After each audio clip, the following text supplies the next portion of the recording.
All right.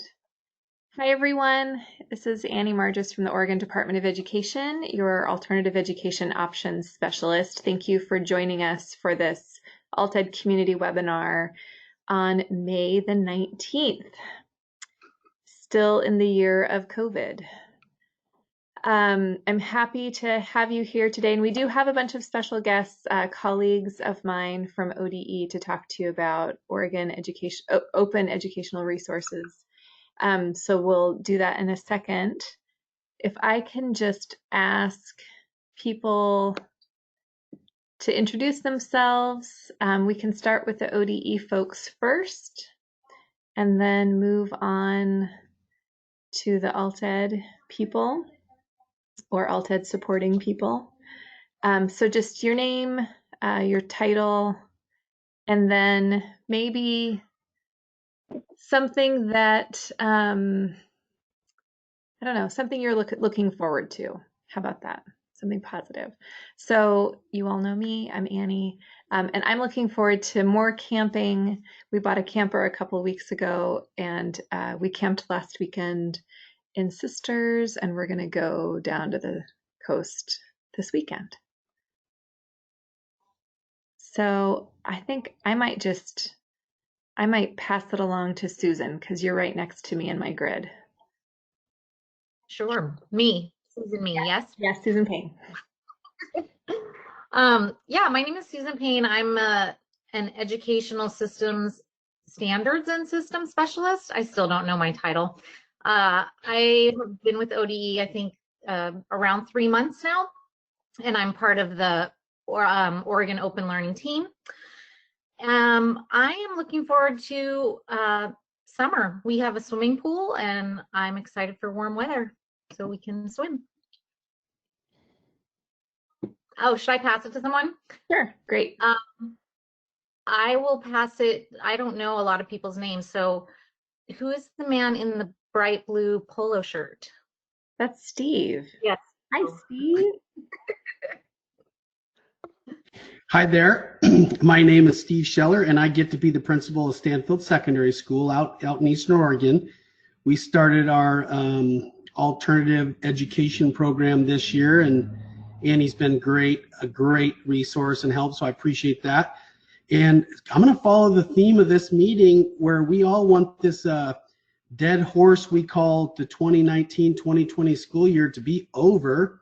And so I am looking forward to June 5th, where I can forget this ever happened.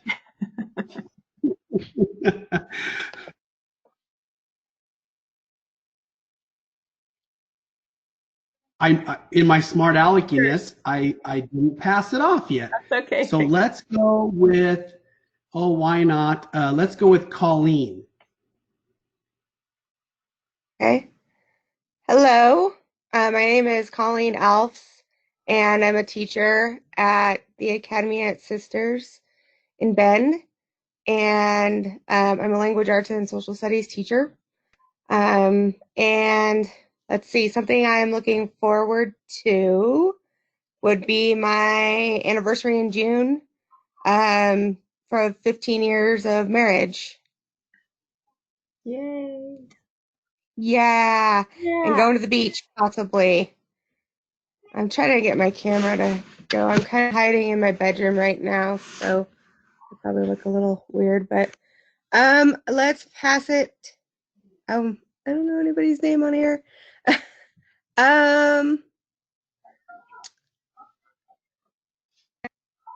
The I'm sorry, I can't see your name, but you have a bunch of plaques behind you and you're wearing kind of a that's John. Gentleman of the Pink.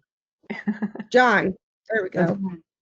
I'm John Bouchard, the COIC Youth Education Manager, and I am avidly, eagerly, longingly looking forward to getting my ODE registrations in. Yes.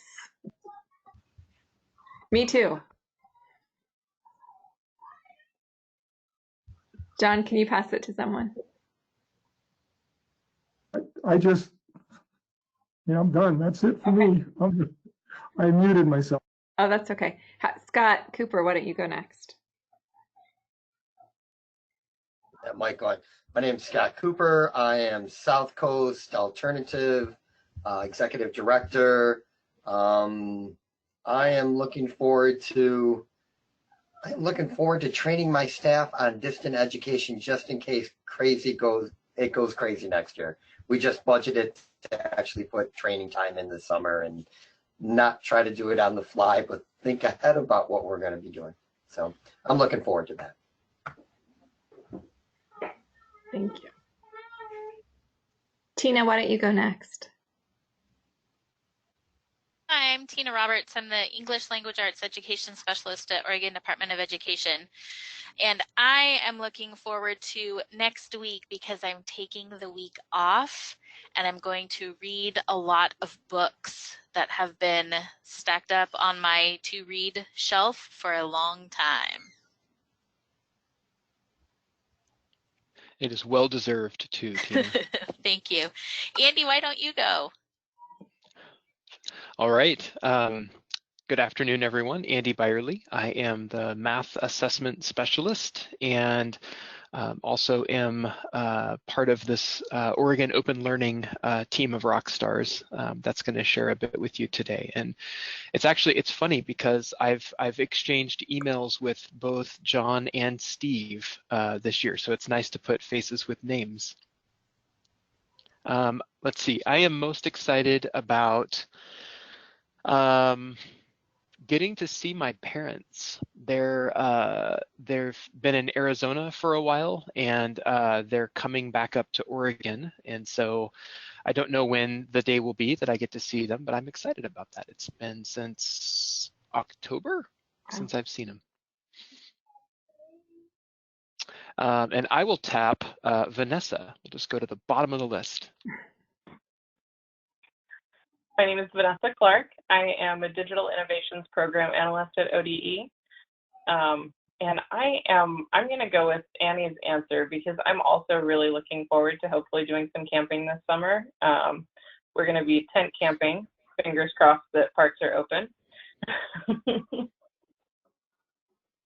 And how about Jamie?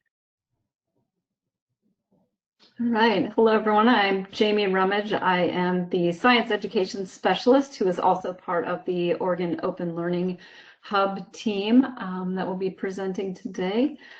I've been a successful and I'm a very unsuccessful beekeeper, so I just installed my new bee package last weekend, so I'm excited to see if I am the successful beekeeper this summer. And I will pass it over to, let's see, I don't think we've heard from maybe Forrest. Hi, I'm Forrest Cooper, and Steve, I get to see you now. We talked on the phone a long time ago in a different world. I am a teacher in Fern Ridge, and I worked all year on setting up an alt ed program, and then it kind of got crushed by our budget woes. But now we are looking at K-12, and I'm really excited to see what happens with open learning and how that will eventually become a resource for all of us in Oregon. Thanks, Forrest. Mr. Alvin Johnson, are you with us? I am. I don't know why my camera's not working. Okay. I did turn it on, and I see a little corner on my end. I do see. Okay. I'm above. Anyway, Alvin Johnson. I'm the principal at Rosemary Anderson Middle School in North Portland. And I'm looking forward to, whenever I can, having a little break this summer. Don't know when that's going to happen, though. Thank you. Jen? I'm Jen Schock from Wall Springs Friends School. I'm the academic dean, teacher, general, problem solver, I guess. And I am really looking forward to, I just got young pullets. So I should get my first egg in a month or two. That's what I've been doing, is building a chicken coop. Fun. And Marielle?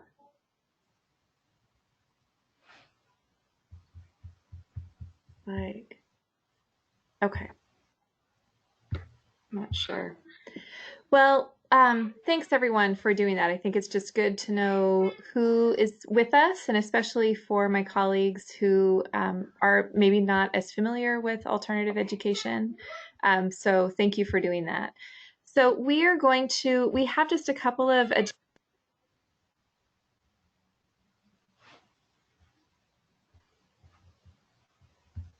Annie, I think you muted somehow.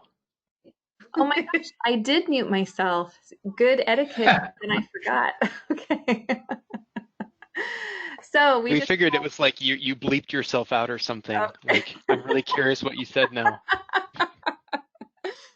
So I'm not sure at what point I muted myself, so I'll just start over. So we just have a few items on the agenda. I'm going to turn it over to my colleagues to talk about Oregon's OER site, which is super exciting. They have a lot to share with us. And then we'll talk just briefly about the private AltEd program application that is due next week.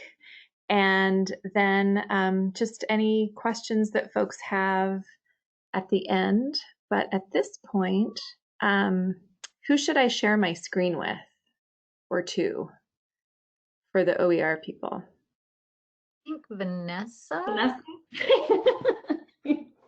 Vanessa. All right, Vanessa, it's coming over to you.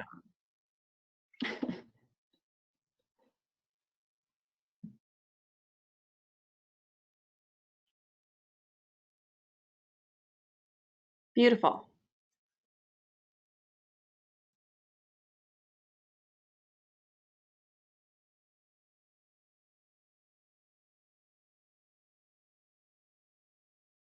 And then I think, Andy, are you starting us out? Perfect. Yes, I will jump in. So I want to say first, thanks for the opportunity to share the work that we're doing. We're super excited about it, and we get to share that excitement with each other every day. And it's really nice to be able to share that and spread that to a different corner of the educational community. Before we start, I guess I can't escape this being a part of the assessment team, but I just wanted to know what success looks like for you all today. What are you hoping for in learning about this hub? So maybe either put a comment in the chat, or if you feel comfortable unmuting and just sharing, what are you hoping to get from the next few minutes?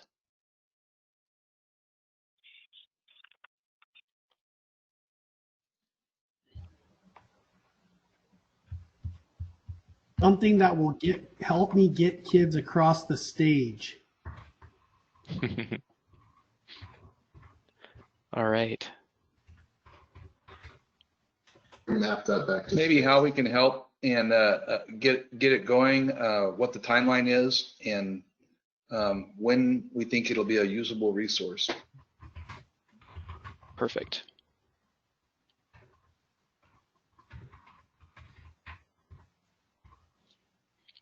Any other comments?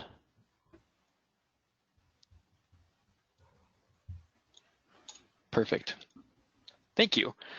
Always helps to know, like, you can't hit the target unless you know where the target is. So it's nice to have a little bit to speak to. So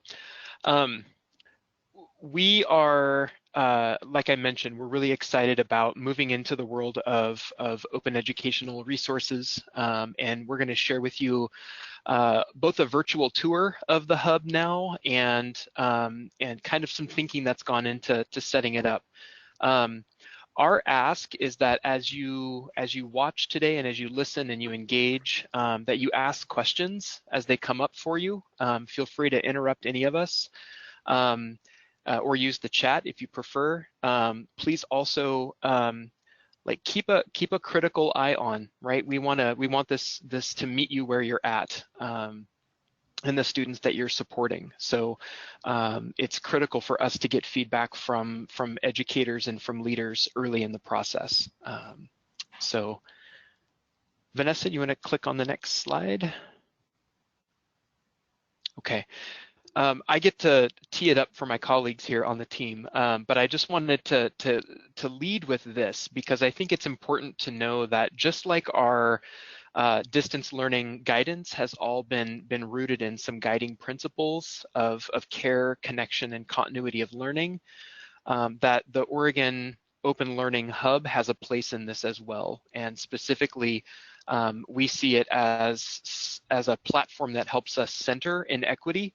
And we'll talk more about OER and what they are in just a moment. But the idea of being able to bring high quality learning materials to educators and students across the state is really an incredible opportunity. And it's even more incredible when we consider the fact that as our budgets don't seem to be trending the way that we thought they would be for next year, there's going to be even less money to put towards instructional materials and things that maybe we had counted on. And so being able to bring educators together in collaboration to continue to create and curate some of these materials is going to be really vital and important.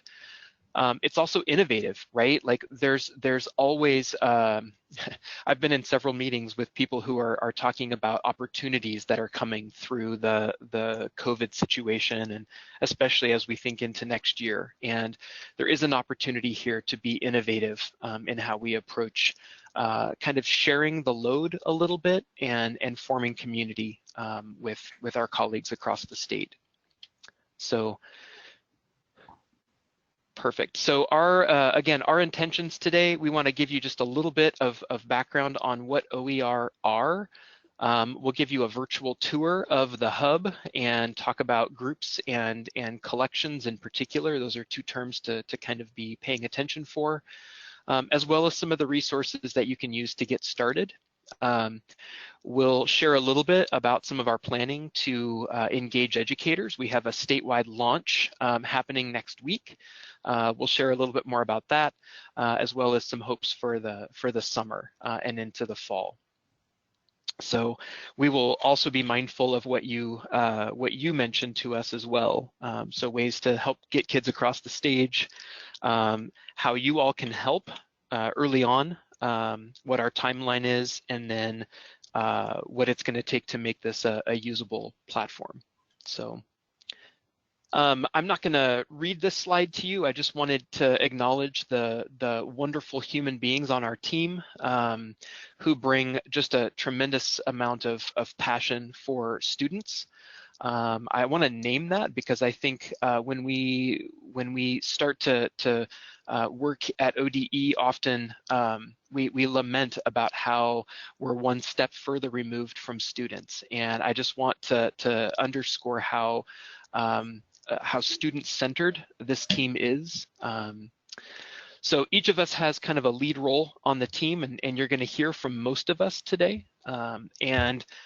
Take note of the email address that's on your screen there.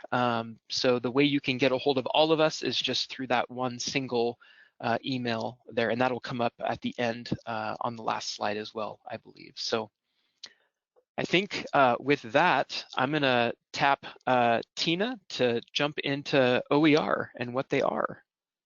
We might make a poem out of it, who knows?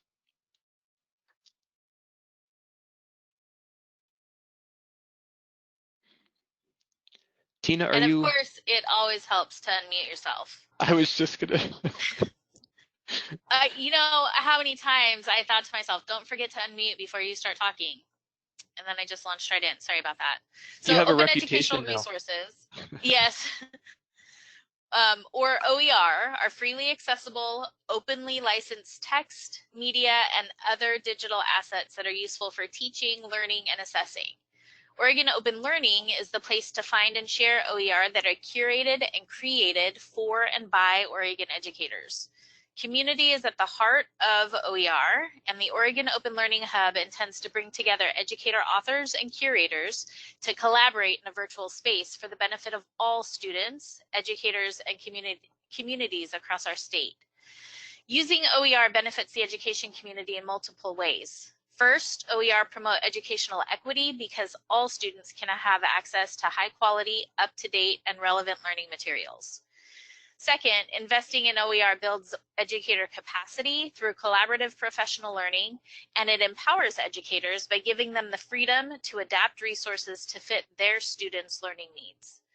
OER can be freely distributed without concern about copyright violations, and many OER are licensed to allow remixing or adapting, meaning that you can change a resource to include differentiation for students, to localize the content, or to integrate it with other content.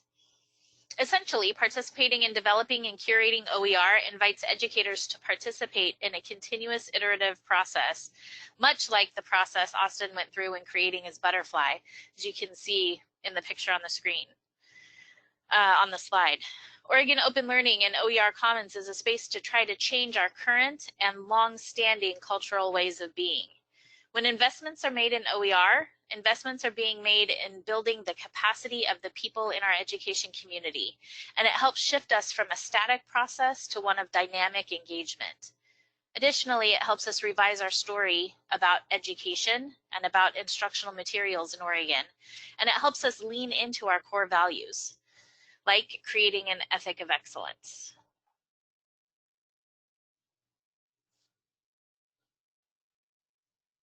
So that's over to me to give you a little bit of a tour of our hub. And I'm going to start on the main page of OER Commons. So this is the global platform that we're on right now. And OER Commons is a digital public library that hosts over 20,000 resources. It hosts the resources for many states' Go Open initiatives, which is an initiative launched by USAID, I believe in either 2015 or 2016, encouraging states and school districts to adopt open educational resources.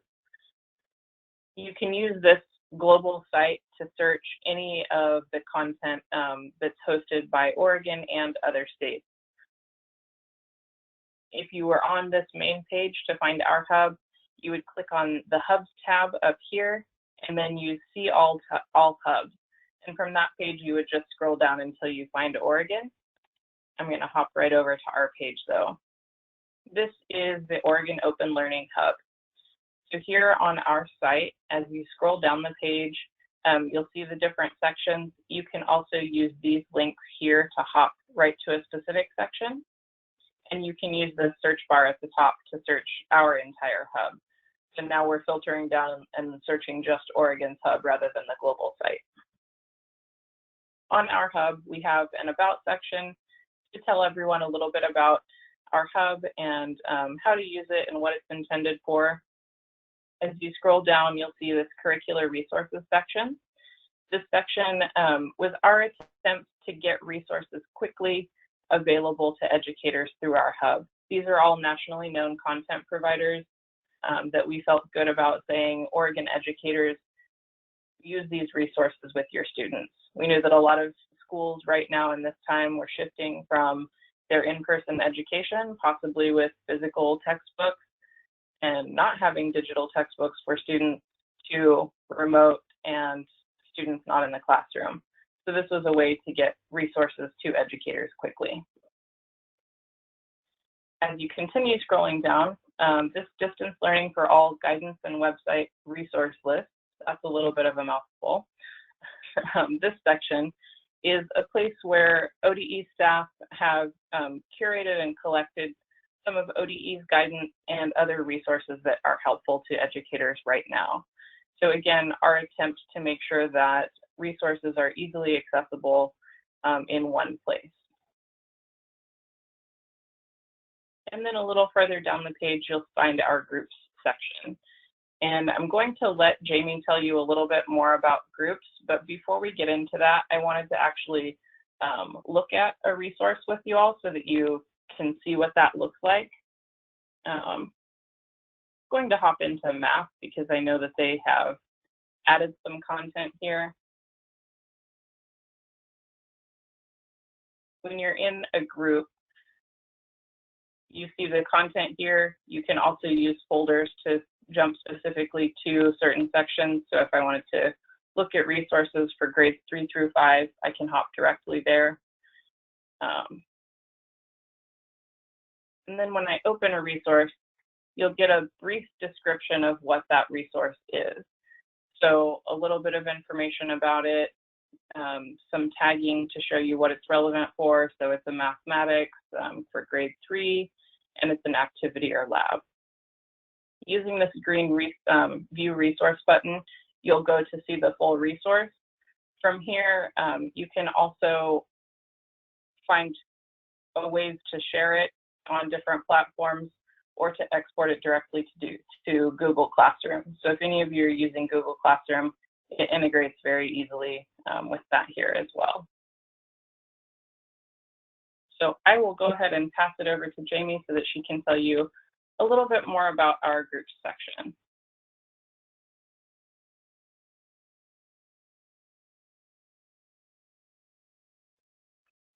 There we go. It just took me a minute. Sorry, I have notes on my screen, and so it superseded where my mute button was.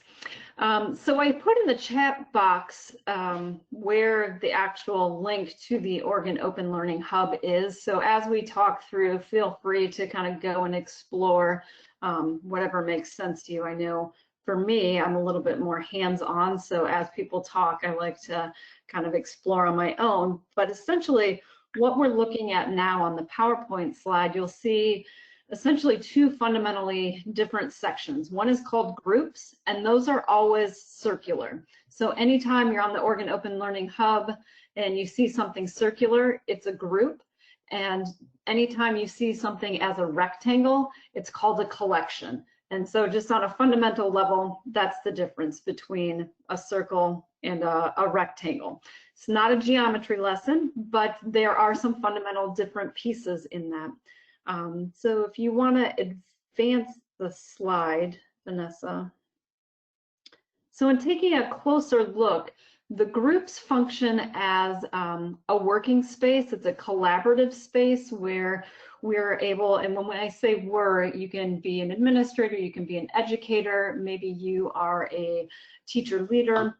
You can come together and curate a resource within a group. So what Vanessa pointed out in the groups for math, that is the working space where people can either take what's already in that group, make it better. Going back to what Tina shared on the Austin's butterfly, the iterative process, it only gets better over time. We know educators are doing this anyway. We know that they are taking a lesson, making it their own, making it better. And that's really the functionality of the particular group workspace. So those circular spaces. And as you'll see on the slide, they're all called a particular content area for the most part. So let's see, you want to go to the next slide. And then the functions of the collections, we haven't necessarily designed, as Vanessa pointed out, we were looking at a quick solution to get educators resources when we first had to shut down schools due to COVID-19. And so what we put up there was something we knew was of high quality. What we're hoping to do moving forward is that these collections will be essentially the highest quality resource we can get. So for instance, going back to what Vanessa shared about the math collections, that's where an educator or an administrator will take something, will start attaching Oregon-specific standards to those lessons, and we will pull it up into a collection. So we'll pull it up into that rectangle. So we know that what is in that rectangle, what is in that collection is of the highest quality we can envision this particular resource to be. And so that's some fundamental differences between the group workspace and the collections that are in those rectangles. And we're also taking our methodology from Nebraska. So Nebraska has some really interesting ways that they curate resources. So educators are added to a group. So if you're on the website right now and you click into a group, it'll say join our group.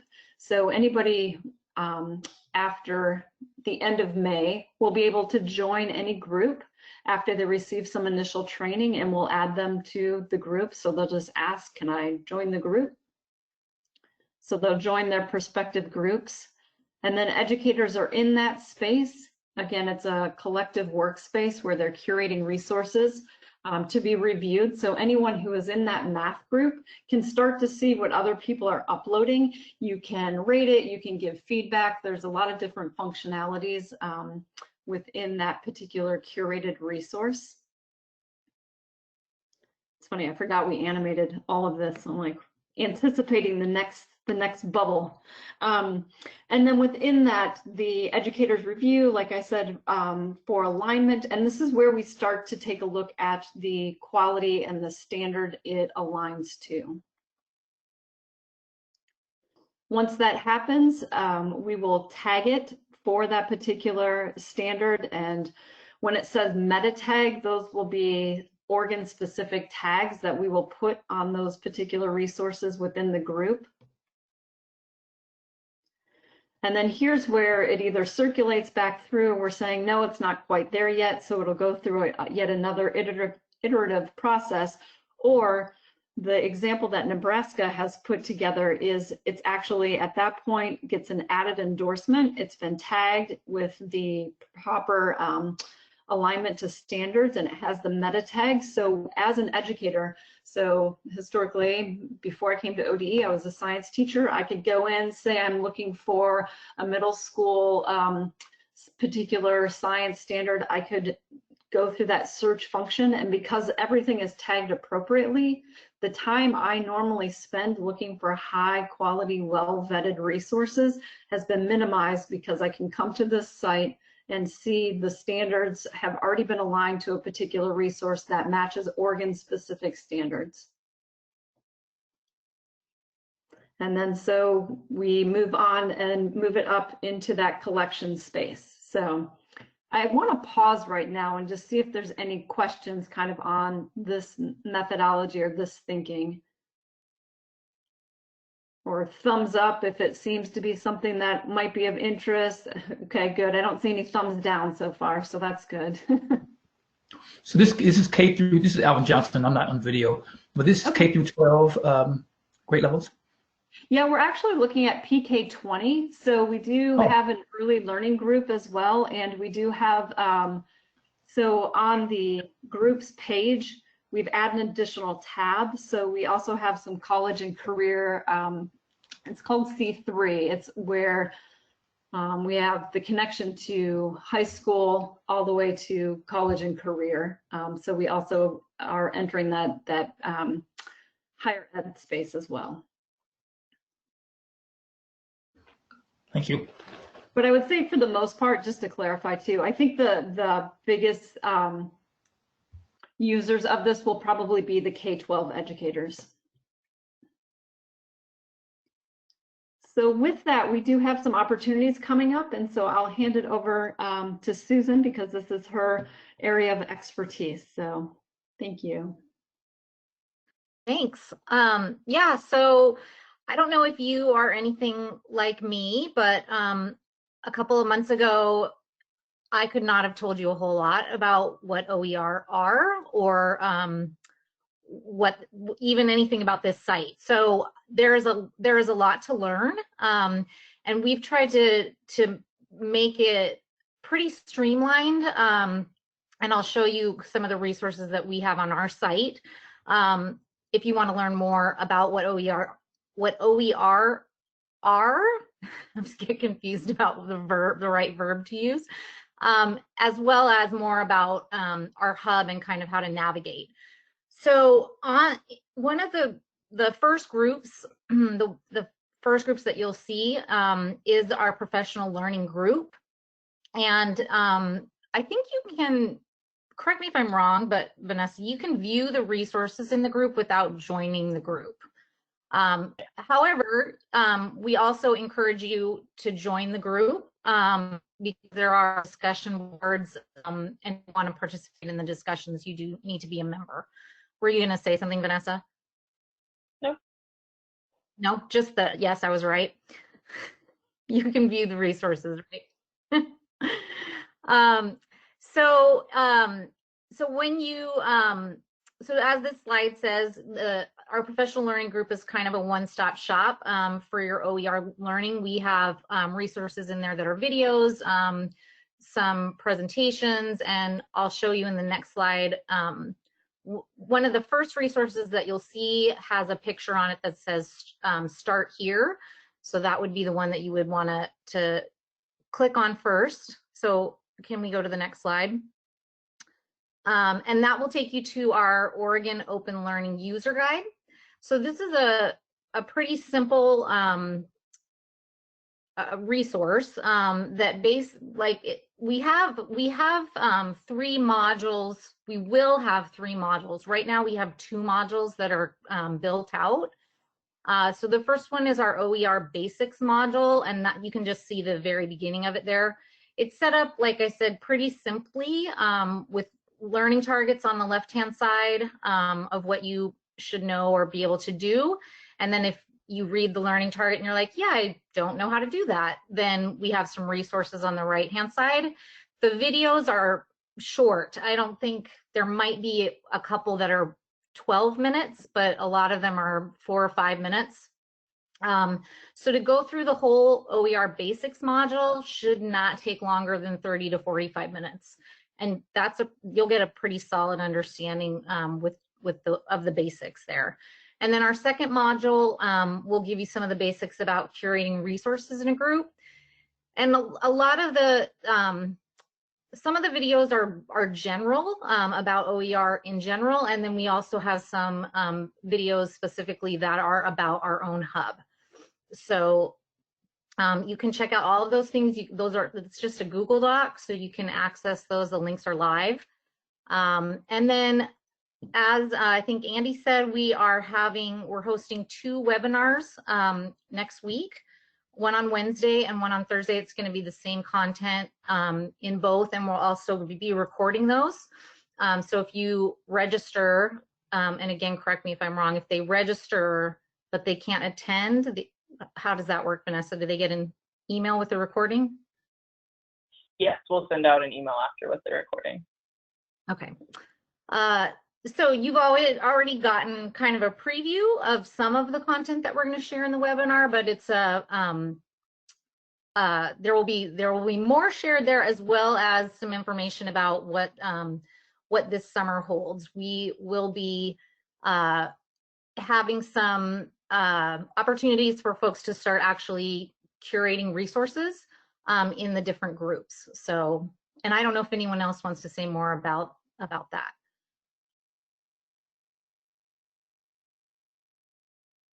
We'll try to make it fun. Okay, so Vanessa, did you say we'll try to make it fun? You guys always make it fun. Woohoo!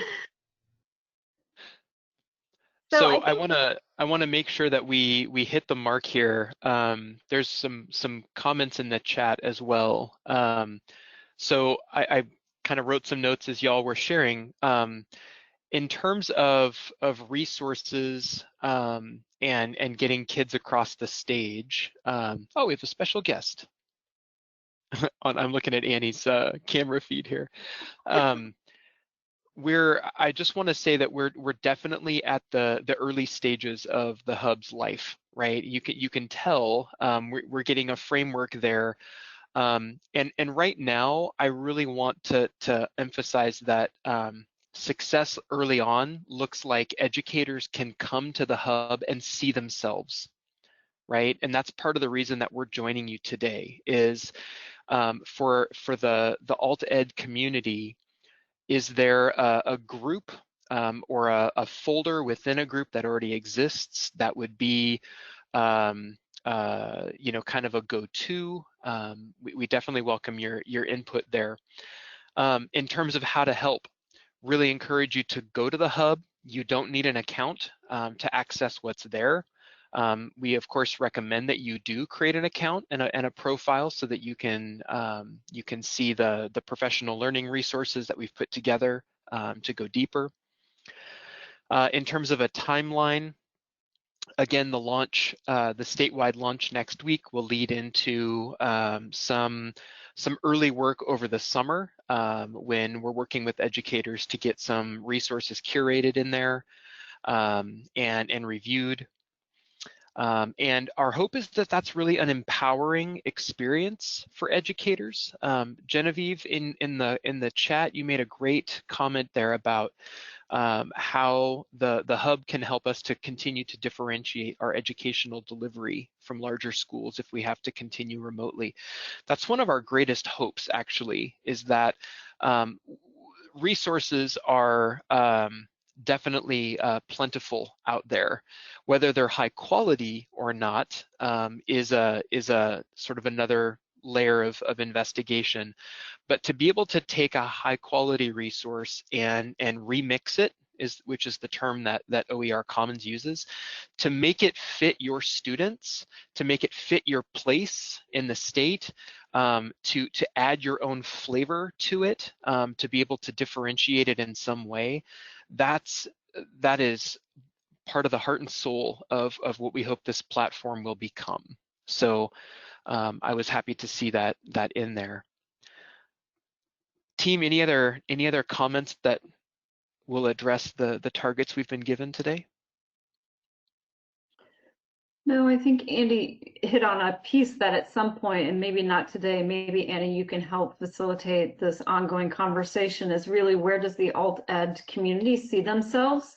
So we've been having conversations with people who have said, you know, I sort of live here, I live there. Where does it make sense? Because one of the things that we want to ensure that this is a really inclusive process. And so if you don't see yourselves living within one of the groups that are already created, and Andy had already mentioned this, but take a look and explore, because we aren't limited. Well, we're limited to some extent, but one of the things, we're also open to feedback, and we're building this as the needs come up. So if it makes sense to have an alt ed group specifically for alternative education. So one of the things I've been continuously saying is, while the groups are circular, they're not insular. And so that doesn't mean that you can't have, you know, work going on in math that doesn't touch science or that doesn't touch language arts. So this really is a bigger opportunity, I think, than what we have ever put forth before for that interconnectedness between all these different groups, which is what school is. So I just want to make sure we're hitting that we really want your feedback once you have a chance to explore and see where your community best fits, either with what the structure is now or what it could look like if we built out an additional piece to this. That's great. And as Jamie mentioned, I've been talking with all of our open learning folks about really wanting a space for alternative education on there. I find that alt ed is sort of everywhere and nowhere at the same time. Our tag specialist is the same thing about tag. And really wanting to have a resource that feels accessible to alt ed, that feels like you all in the alt ed community, like you belong there. So this can be an ongoing conversation, and I just really appreciate all of my colleagues for joining us. I want to open it up to see if there are any more questions. And as Andy said, this email that's on the screen right now, that can reach all of them. So if there are any questions or comments, or if folks would like additional information. Forrest here. I think if you added a PDU professional development component to it, you could probably get a lot of people going towards contributing, at least going through the training and figuring out how it works and being part of it. It's just a thought. I didn't see anything on there for that. Yeah, just to piggyback, this is Alvin again. Just to piggyback off of that, and everyone at every level is always looking for more creative and more intentional ways to differentiate. So I think as we get together and kind of offer the PD component, I think a lot of people will be grateful for that. Yeah, that's fantastic feedback. Definitely part of what we're thinking about for the summer. We had initially hoped to be able to pay teachers for a summer institute. Like districts across the state, we also are facing some budget cuts. So PDUs, there's a couple of other things we're exploring as ways of compensating, if you will, educators that participate. Scott Cooper here. I actually took a group of teachers into your site this morning. We were looking around and talking about a few things. I got a master's degree in distant education, got to be about 15, 20 years ago. And, you know, we explored open educational resources and at that time. And one of the things that I've kind of seen play out through the years is the scope and sequence that overwhelms educators. It's one thing to pull a lesson here and a lesson there and start throwing it together, but they get overwhelmed when they start thinking about the scope and sequence. And that's one of the reasons I feel that the publishers, you know, they used to be textbooks, they're online now, right? So that I've watched that industry change from only having to buy that $400 book to being able to buy the online curriculum now. But they've got that scope and sequence that the teachers, as I work with them, they're like, oh, I'll put together this great lesson plan for doing this, this, and that, but they feel like they haven't gone through a textbook that says I need to cover this and I need to cover and I need to cover that. So one of the things that I really love about this state is that proficiency, there was a lot of state work done on the proficiency and how teachers can sign off on credits that they feel that the student has fulfilled the requirements of that particular algebra class or science class. But that seems to be where the gap is. We've got these OERs and we've got teachers that are willing to use it, because when I started in here, the digital generation was still in high school. They've kind of moved up now and they're starting to graduate and become teachers. So we've crossed that divide. But the scope and the sequence for a teacher to feel comfortable to sign off on a full credit seems to be where we're still working on a gap. That, and you know, we're all trying to do what they call the long ranger mashup style. Mashup meaning a little bit of everything, long ranger meaning not a full group of curriculum development specialists. So those are just opinions, because I've kind of been playing with this distant education for a little bit too long sometimes, I feel, because in the end I go back to, particularly in all, it's about relationships, relationships, relationships. How do we overcome the transactional distance of our learners to engage them into this? But, all right, I'm going to get off my soapbox. Thanks, Scott. Scott, can we reach out to you for just a brief follow-up conversation to that comment? Yeah, I would love it. I've been at distant education for a while, and I call it blended learning and what we do now, because you've got to have face-to-face, particularly in the alt area. But it's also hyper learning. You've got multiple medias covered, so you got that differentiated learning going on as well. That was the reason I originally got into distant education, because I just saw it as way better than a flat textbook. There was just so many more opportunities that were going on with it. And for a while, I jumped into multi-user virtual environments, which everybody plays in now, World of Worldcrafts. And my students were meeting me in there, and we're using a lot of this technology based on virtual worlds. We started talking today. Very soon, they should be able to put on their headsets, and we can take them hiking with us, you know, up to Sisters, and let's go climb a mountain. And they could be sitting in their houses. The technology has gotten that cheap.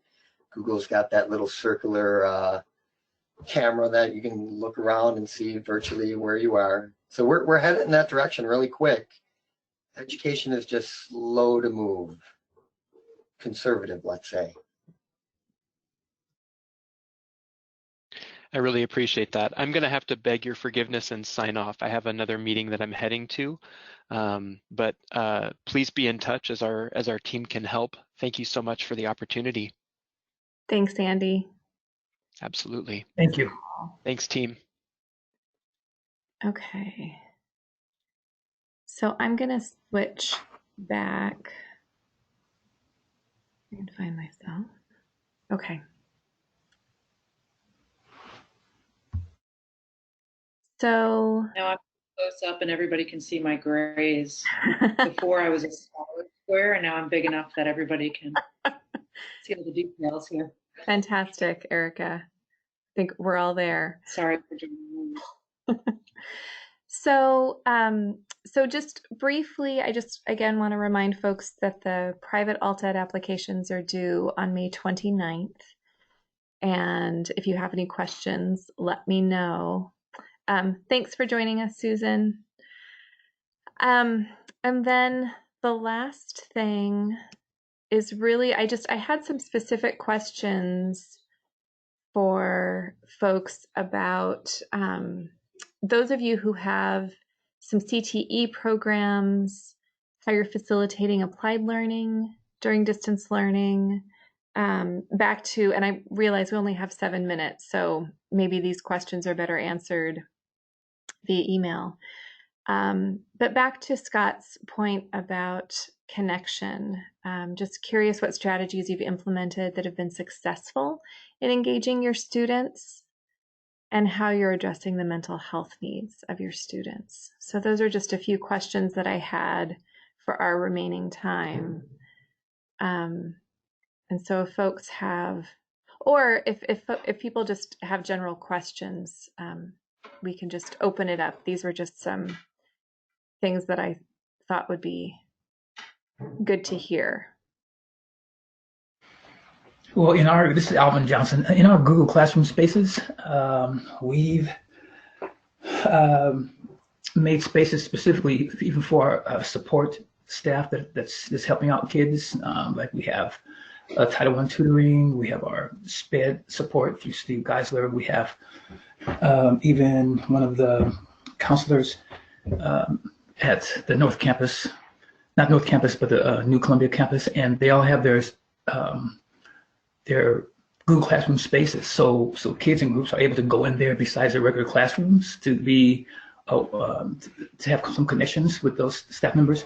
Also, we didn't know this from the onset, but if you look at our over, I guess a miniature calendar schedule of the whole everything that's going on in the school, we've been able to put together, invite the tutors into the various classrooms so they can even connect there, and then sometimes we break off into from the regular general instruction, we break off small groups that go into their classroom. So these different connections have started to really work. Some kids really helping some kids out a lot. We've had some parents even jump on and find out what the kids are doing, and to try to encourage them to do the same thing. So these little connections has been pretty a creative way of getting more engagement with the kids, especially the kids that needed more support. That's terrific, Alvin. Thank you. I can say I've, sorry. Go ahead.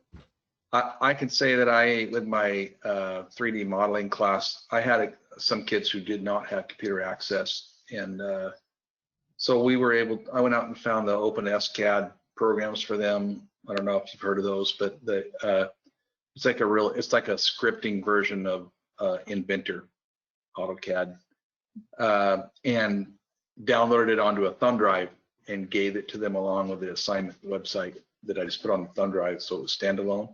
And so they're able to work offline, and then they just have to return the thumb drive with their lessons on it to me. And that's working. With some kids, it's working. With others, it's not. Sure. Thanks, Forrest. Scott? The feedback I'm getting from my teachers is because of the relationship we have with such a small community, there's only a few kids, that they are reaching out a lot more, not just on virtual platforms, but we're starting to talk about how they can prove that they're learning stuff. We're using Glasscastle right now, the book.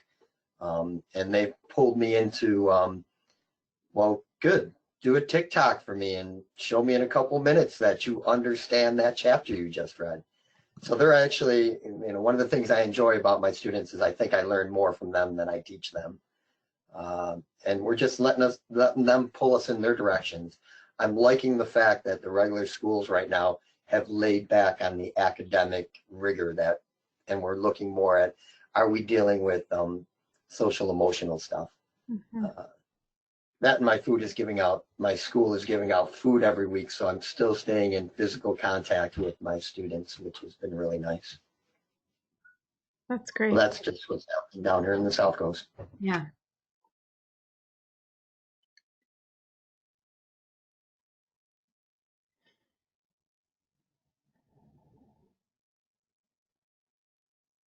Well, we just have a few minutes left. I've got a question about licensing. I think I've got my district to sign off on all my stuff, but I can't get the fire guy out to give me that check off on that box. Are we going to push it through even if I can't get that done? We can talk about that, Scott. We'll figure it out. Okay. Yeah. I'm sure I'm not the only one having problems with that kind of stuff. Yeah. Okay. Well, thank you, everyone, for joining us. Again, big thank you to my wonderful ODE colleagues, Vanessa, Tina, Jamie, Andy, Susan. Really appreciate you for spending this time with us. And I think that, ordinarily, this is the first year of our ALTED webinars. I think that we had planned on doing one more in June and then not again until the fall, but as news comes out and we prepare for what fall is going to look like, we may be having regular meetings. So, so stay tuned. Have a great week, everyone. Stay safe, and thank you so much for all of the work. Thank you so much. This was very awesome. See you at the webinar. Thank you so much. Bye, all.